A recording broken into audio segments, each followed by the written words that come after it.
What do you think you're doing? This is a violation. Sir, I'm just following orders from the HOA. That bird bath was here before you were born. Rules don't care about stories. Don't talk to my wife like that. Arthur Bell didn't rush through mornings anymore. At 77, time had softened into something he carried gently, like a cup filled to the brim. He woke early, brewed coffee the way his wife Margaret liked it. Strong, no sugar.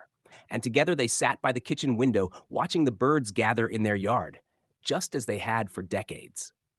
The centerpiece of that quiet ritual was a stone bird bath set beneath a flowering dogwood, its surface worn smooth by 61 years of water, wings, and weather. It wasn't flashy. It wasn't modern. It was simply theirs, and it had been there longer than most of the houses on the street. Welcome to Honor-Bound Tales. Before we go any further, like this video, subscribe, and comment your location so we can see how far stories like this travel. Because what happened next turned a quiet symbol of love into a national lesson about arrogance, history, and consequences. The bird bath arrived in 1964, a wedding gift from a friend who believed in gestures that lasted. Arthur and Margaret had been young then, barely settled, still learning how to share space and dreams. The gift had come wrapped in a handwritten note and a laugh that filled the room. On the underside of the stone basin, etched carefully where only someone who knew to look would ever see it, was a signature and a date. Johnny Cash, 1964. They never talked about it. They never bragged. The bath wasn't a trophy. It was a promise set in stone, a reminder that love could be sturdy and unpretentious and still mean everything. Decades passed. Children grew and moved away. The neighborhood changed hands again and again, lawns remeasured, fences replaced, colors standardized. Then the HOA arrived. New bylaws, new board members, new appetites for control. The notices started small. Reminders about mailbox paint, warnings about hedges. Arthur read them, filed them, complied when it made sense. But one afternoon, a letter came that made Margaret sit down hard at the kitchen table. It cited a non-conforming yard ornament and assessed a fine of $200 per day until removal. The ornament was the bird bath. Arthur called the HOA office. He was polite. He explained the age of the piece, the fact that it predated the HOA itself, the county records that showed the property had always featured a bird bath. The voice on the other end was cool, rehearsed. "Rules are rules," the woman said. "Remove it or the fines continue." When Arthur asked for an appeal, he was told the board had already decided. The clock was ticking. They didn't remove it. They couldn't. The bird bath wasn't just stone. It was memory. It was the place their daughter learned the names of birds. It was where Margaret scattered seed on hard winters and watched life return in spring. It was the quiet witness to 61 years of mornings. The fines stacked up. $200 became $400, then $600. Letters followed with red ink and sharper language. One evening, Arthur found a notice taped directly to the bird bath, flapping in the breeze like an accusation. What the board didn't know, what they never bothered to ask, was that the bird bath had been appraised years earlier as part of a broader estate plan. The appraiser had turned the stone over, smiled, and asked if Arthur knew what he had. Arthur had nodded, not because of the number written on the report, $340,000, but because of the care in the etching, the provenance, the quiet weight of a signature that connected their yard to a piece of American music history. The appraisal went back into a folder. Life went on. Then the HOA escalated. A maintenance contractor arrived unannounced with tools and a work order authorizing removal. Margaret stepped outside and asked them to stop. They hesitated, unsure, and called the board. The answer came back fast. Proceed. Arthur walked out, hands shaking not with anger but with disbelief. He told them the piece was irreplaceable, that it was documented, that touching it would be damage. One worker backed away. Another reached for the basin. The stone shifted. A hairline crack appeared along the rim. That sound, the smallest fracture, echoed through the yard like a gunshot. Arthur didn't yell. He asked everyone to leave. Then he made a call he'd hoped never to make. The number connected him to an attorney who specialized in art, estates, and provenance disputes. She listened, asked for photos, asked for the appraisal, asked for the documentation of the signature. When Arthur mentioned the name on the underside, there was a pause. "Do not let anyone touch it again," she said. "We're calling the estate." Within 48 hours, the tone changed. Letters arrived with different logos.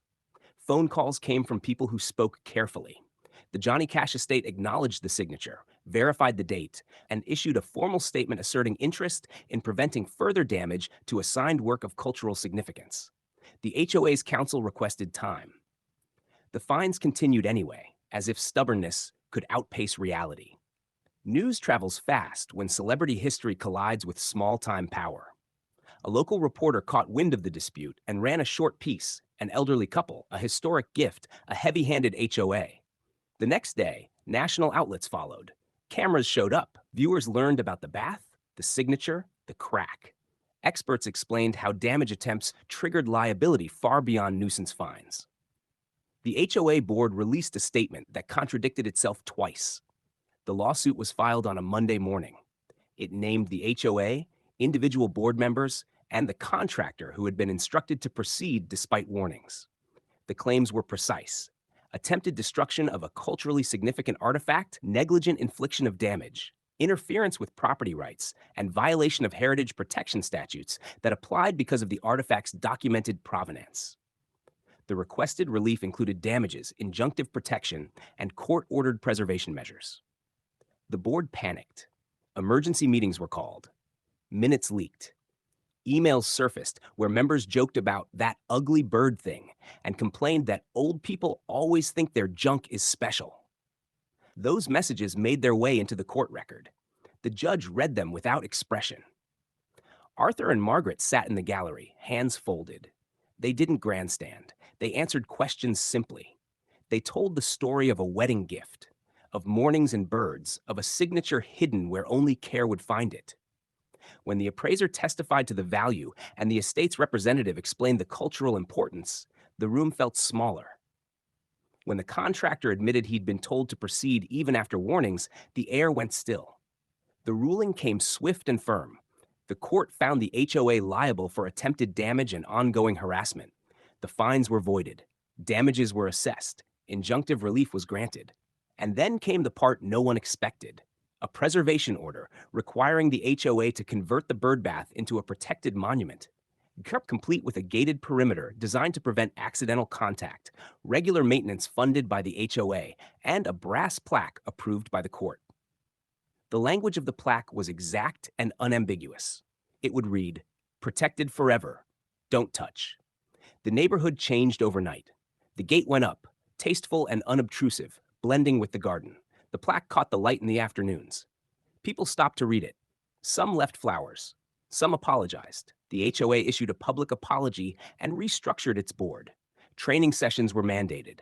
A fund was created to review legacy features before any enforcement action. Arthur and Margaret returned to their mornings. The birds came back, cautious at first, then confident. The crack was stabilized by a conservator. The bath remained what it had always been, a place of gathering. But now it also stood as a lesson etched in metal and stone. History doesn't need permission, and love doesn't expire because someone writes a rule after the fact. The story didn't end with a check or a headline. It ended with quiet accountability. Board members resigned, policies changed, contractors updated their procedures.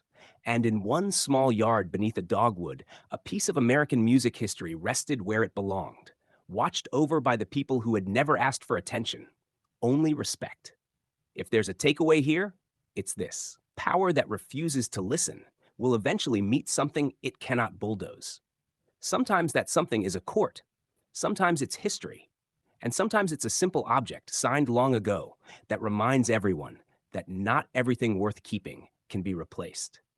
So tell us, have you ever seen a small, stubborn rule collide with something far bigger than anyone expected? And what did it teach the people who tried to force it anyway?